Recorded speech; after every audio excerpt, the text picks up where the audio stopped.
You're watching AFL.com.au and the AFL Live app. It has been a massive 2 nights of the 2024 Telstra AFL Draft. We are going to now recap everything that has happened. It certainly has been huge. And, well, we start with the top. And Sam Lawler, obviously the #1 draft pick for 2024. So well deserved, Cal. And Richmond fans are going to be very excited because they have a handful of talented players at the top end of this draft. Oh, it's an exciting top end, there's no doubt about that. Not much split at the very top. Sam Lawler, Finn O'Sullivan, Jagger Smith, Sid Draper, Harvey Langford. You asked different clubs which way they went and who they had rated at #1, everyone would have a different reply. It wasn't a unanimous call across the competition, but there's no doubt that across that group, clubs all across there rated one of those 2 or 3 or 4 or 5 players in the #1 or 2 spots on the draft table. In the end, Lawler was the man for the Tigers, who can hopefully be their game breaker in the future. They'll be hoping a few of their picks can be that. Josh Smiley,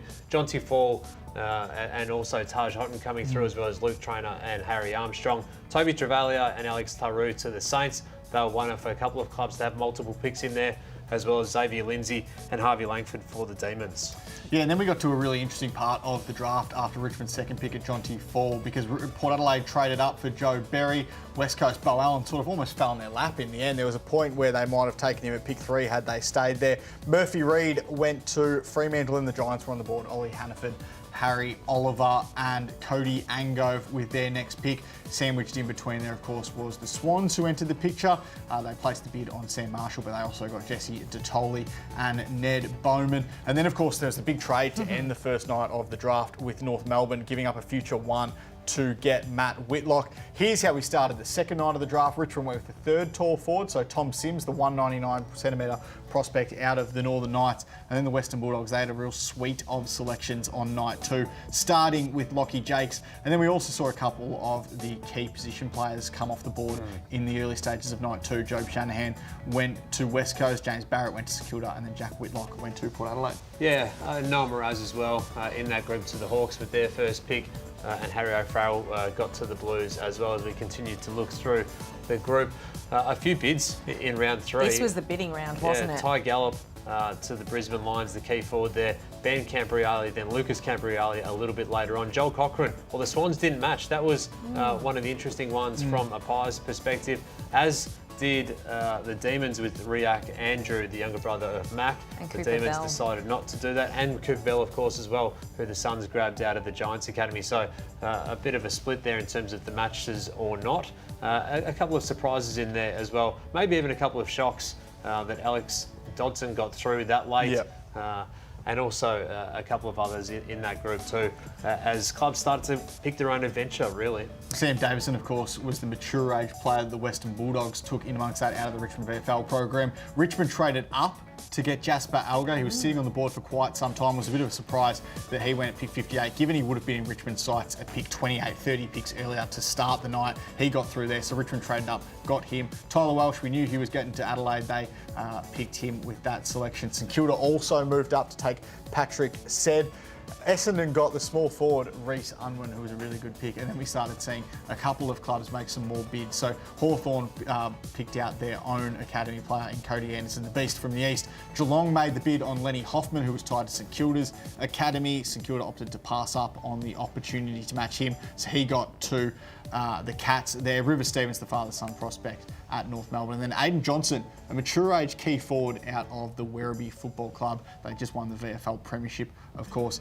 He got to Melbourne as their third and final pick, and then a couple more selections to finish us off. Zach Johnson getting to the Bombers, and then Logan Smith, the next generation, the Northern Academy, ruckman at the Giants. He got there with their final pick. The 71st selection of the draft, as Cal said there would be. Well recapped, O'Reilly and Cal. So we're going to hone in now on a couple of clubs. And the first one, we can't go past Richmond. I know we've spoken about them at length. But when it comes to a rebuild, I mean, the draft hand that they had looked like one of the expansion clubs' draft hand in Gold Coast and the GWS from quite a few years back. And then obviously next year they can go again. But this is so crucial to what they want to do and where they could be in 5 years' time. They've set it all up, haven't they? They need to nail this one, and there's no doubt that they've done that with their key position players being a key part of that. Jonty Fall, We see Josh Smiley with some of his best work in here as well as a breakaway, big-bodied, 195 centimetre midfielder. Where do you find those apart from at the top end of the draft? Taj Hutton, well, he could be special.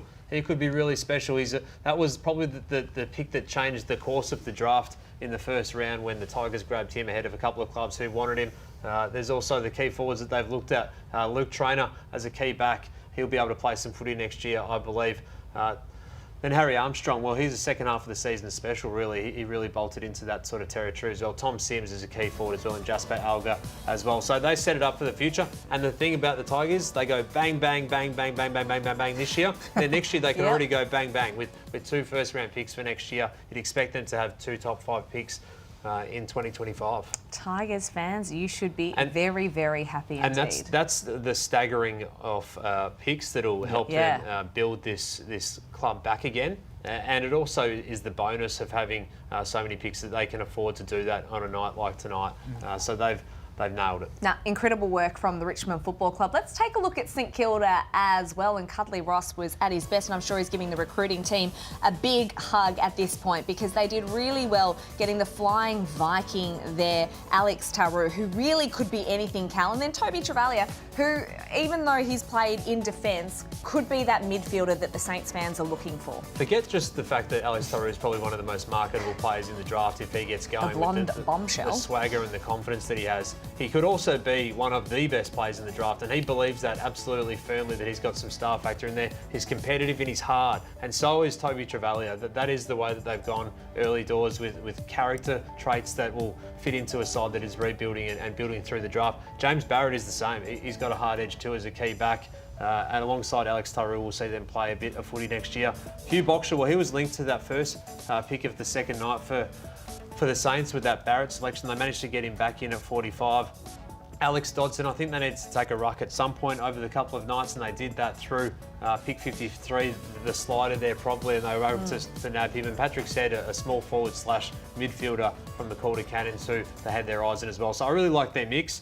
They needed to get really busy at this year's draft. They drafted well last year, led by Darcy Wilson. I love the first 2 picks tonight, last night from them, and I think they're balanced across the night across their 6 selections. This is a draft build from them, and once they get their draft going, they'll be a much more attractive proposition for the big fish that they're always chasing as well. Yep, yeah, they want to be a destination club, do St Kilda, and make their way back into finals. Now, finally, let's take a look at the Western Bulldogs because, Riley, I feel like they just quietly went about their business. There wasn't too much hoo-ha about them, but last night they took Cooper Hines at 20. Lockie Jakes to kick things off tonight at pick 29, a running player off half back as well. A nice variety of players here. What I liked about their draft, particularly tonight, was they were decisive. They took their picks within 60 seconds, which generally gives an indication that they knew exactly who they wanted and where they were manoeuvring to get to in this draft. So they get Cooper Hines, who's the Dandy Stingrays co-captain, with their first pick last night, a top 20 pick, the final one in that top 20.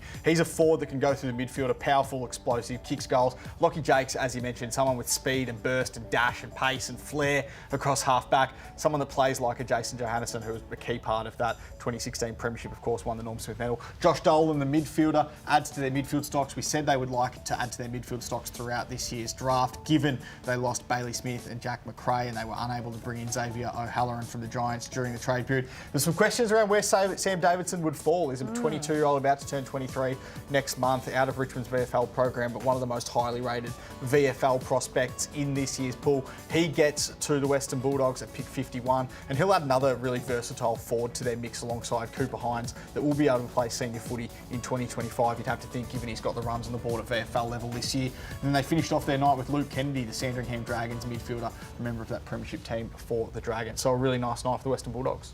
And that is it from us. It has been a huge 2 nights of the 2024 Telstra AFL draft. Congratulations to everyone who was drafted over the last 2 nights. Riley, Cal, you've both done a mountain of work in this space. So congratulations to both of you. Cal, in particular, you are the undisputed guru. So well done on another draft. Well done. Thank you, Nat. It's been great to be a part of it and be a part of this team again. A lot of people behind the scenes put this together, as well as you two who've been magnificent across this week. So well done to you both. Yeah, we should mention a big thank you to all of the crew in here and in the control room who have kept us on our best behaviour. Our producer Paul Baston and director Lachlan Rand as well. Thank you so much to all of you for joining us on AFL Draft Night Live. Don't forget afl.com.au is your one-stop shop for all your footy news as we count down to the AFLW Grand Final and AFL Season 2025. We'll see you soon. Have a great night.